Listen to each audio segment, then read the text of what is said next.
This world wasn't always ours. There was a time when no cities existed, no languages were spoken, and no kings or empires ruled the land. There were no borders, no nations, and no history as we understand it today. In fact, there were no humans at all. Only silence.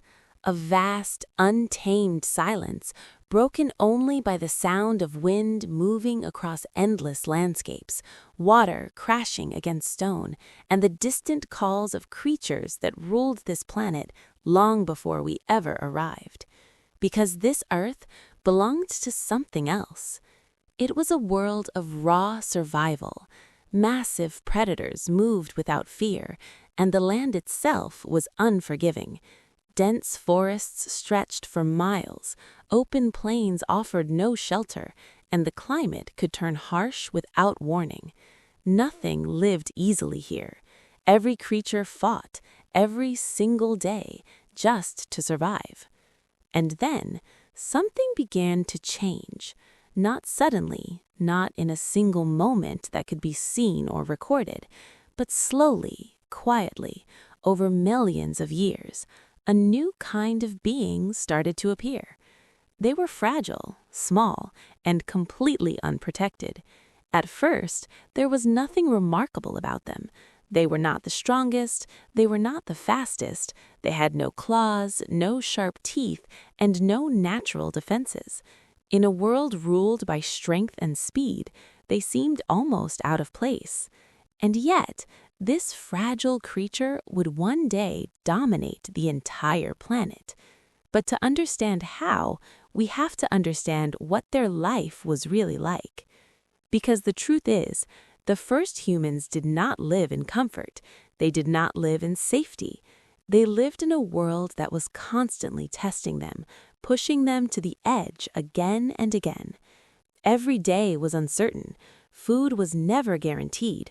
Water was not always nearby, and danger could come from any direction. Hidden in tall grass, lurking near rivers, or watching silently from the shadows. This was not a world where mistakes were forgiven. One wrong step, one moment of distraction could mean death.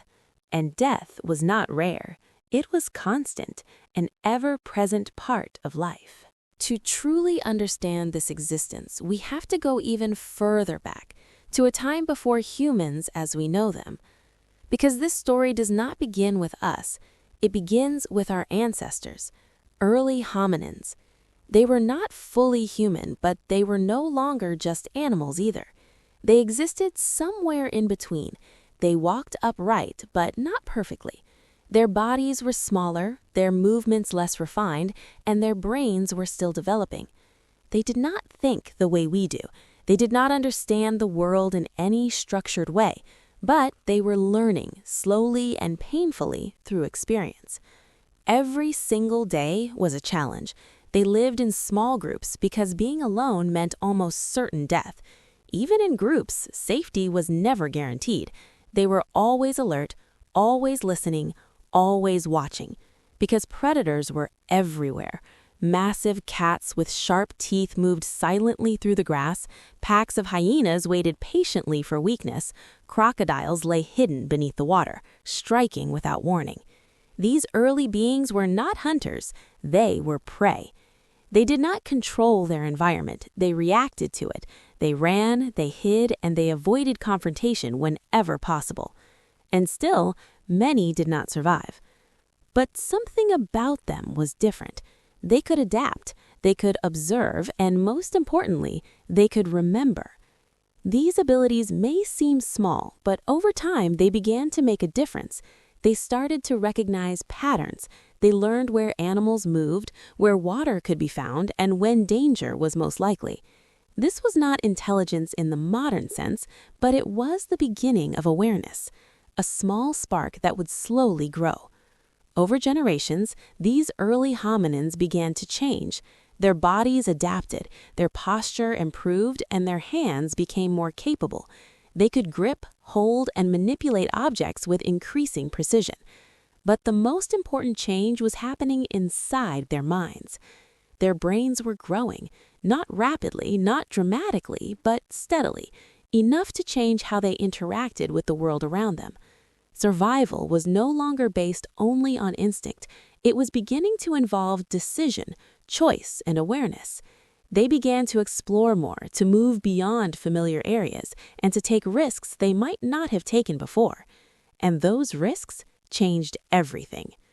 For a long time, these early humans had lived within limited regions, but as their abilities improved, they began to expand into new lands and new environments. They moved out of dense forests and into open land. This was dangerous. Open land meant exposure. There were fewer places to hide and fewer chances to escape.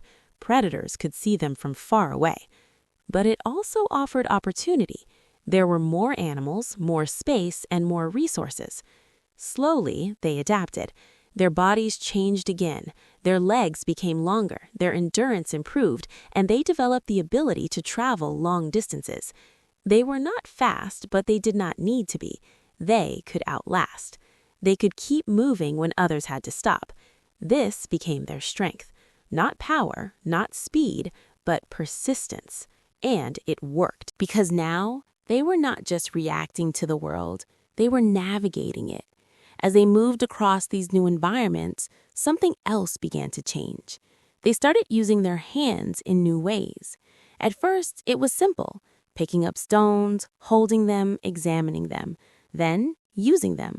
A rock to break something open, a sharp edge to cut into meat or plants.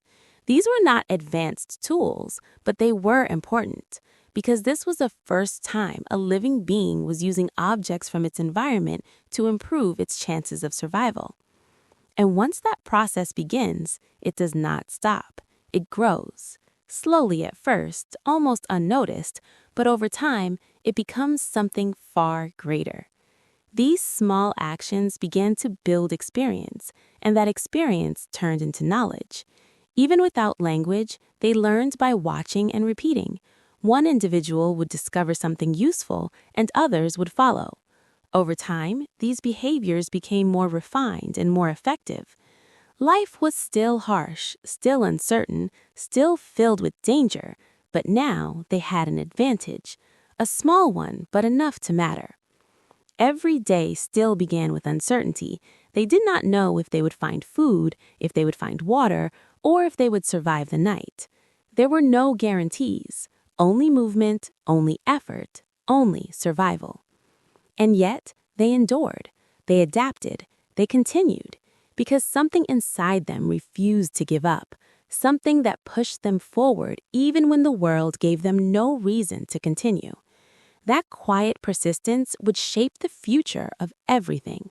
But the real transformation, the moment that would change human life forever, was still ahead, because soon they would encounter something unlike anything they had ever known, something powerful, something dangerous, something that would shift the balance of survival itself: fire.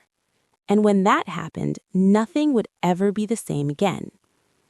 For thousands of years, movement was survival. Early humans did not stay in one place. They followed food, searched for water, and escaped danger whenever it came too close. The land was not something they belonged to, it was something they passed through.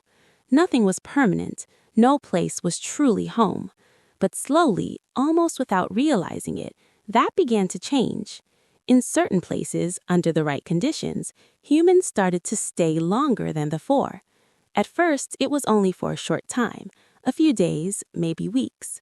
Then they would move again, just as they always had. But something felt different. They began to notice that some places offered more than others. Rivers that continued to flow even in dry times. Land where plants grew back again and again. Animals that returned in patterns they could begin to predict. These places were not just safe, they were reliable, and reliability changed everything. For the first time, survival did not have to depend entirely on constant movement. It could depend on staying in the right place. This idea was new but powerful. They began to return to the same locations repeatedly. Over time, they started to understand the land in ways they never had before. They learned where to find food, when to expect rain, and where danger was most likely to appear. These places became familiar, almost like home.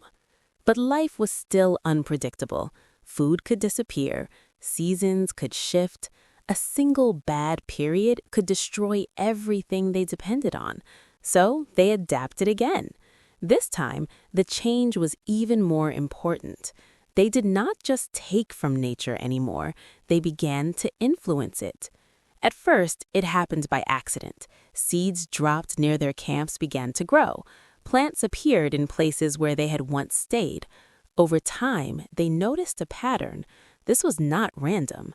This was something they could understand. And once they understood it, they began to act on it. They started to plant intentionally. It was not advanced, it was not perfect, it was slow, uncertain, and filled with failure. But it was the beginning of agriculture. For the first time in human history, food was not something they only searched for, it was something they could create. This changed everything, because now survival was no longer only about the present moment. It became something that could be planned. Food could be grown, stored, and managed over time. This created stability. And with stability came a new way of living. They no longer needed to move constantly. They could stay in one place and build something lasting. And that is when the first true human settlements began to appear. At first, they were small, simple shelters made from wood, mud, and stone, structures that provided basic protection from the environment. Nothing complex, nothing permanent by modern standards, but enough to create a sense of place, enough to stay. As more people gathered in these areas, life began to change again. Living in one place, surrounded by more people than ever before, created new challenges. Before this, groups had been small. Everyone knew each other. Roles were simple and survival was shared. Now, groups began to grow. With more people came more interaction, and with that came complexity. Not everyone needed to hunt or gather anymore. Some people focused on growing food. Others began to make tools. Some took on the role of protecting the group. This division of roles made life more efficient, more organized, more productive. But it also created something new: dependence. People now relied on each other in ways they never had before. One person's role supported another's survival. The group became a system where every part mattered. This made them stronger, but it also made them vulnerable, because if one part failed, the entire system could suffer. Even so, life improved. Food became more consistent. Shelter became more stable. Survival, while still difficult, was no longer as uncertain as it once had been. And with that stability came something rare: time. Time to think, to observe, and to create. This is where human life began to transform in a deeper way. They did not just survive anymore, they began to express. Simple carvings appeared. Basic symbols began to form. These were not yet full systems of language, but they were steps in that direction. Ways of sharing meaning, ways of remembering. Because now they had something worth protecting, something worth passing on. But growth brought new problems. Resources, once abundant, became limited as more people settled in the same areas. Land, once open and shared, began to hold value. And for the first time, humans began to compete not just with nature, but with each other.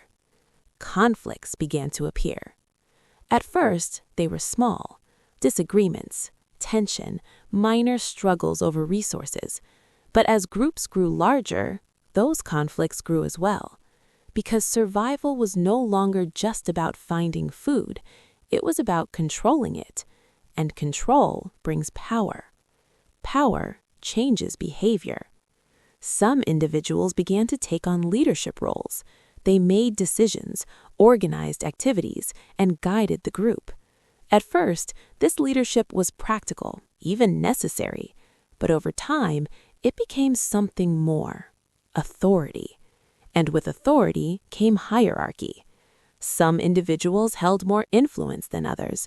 Some made decisions while others followed. This was the early foundation of structured society. But even with all these changes, life remained fragile. A failed harvest could still lead to starvation. Disease could spread quickly through settled groups. Natural disasters could destroy everything in a short moment. Nothing was guaranteed. And yet, they stayed. They built. They continued. Because something inside them had changed. They were no longer just reacting to the world around them. They were shaping it. Slowly, imperfectly, but undeniably. With every generation, their knowledge grew, skills improved, ideas expanded. Those small settlements began to grow larger, more complex, and more organized. They were no longer just groups trying to survive. They were becoming something more: the early foundations of civilization. They were still far from the great cities and empires that would come later. There were no massive structures, no written laws, no organized states. But the process had begun. And everything that followed, every empire, every invention, every moment of human history would be built on these early steps. These first decisions to stay, to grow, to build, and to organize. All of it started here, with beings who once struggled just to survive a single day. And yet, they kept moving forward, because that is what defined them. Not strength, not speed, but the ability to adapt, to learn, and to continue. And that is what turned the first humans into something far greater. It turned them into the creators of the world we live in today. If you enjoy this journey through time, subscribe to Time Nexus for more stories like this, because history never really ends.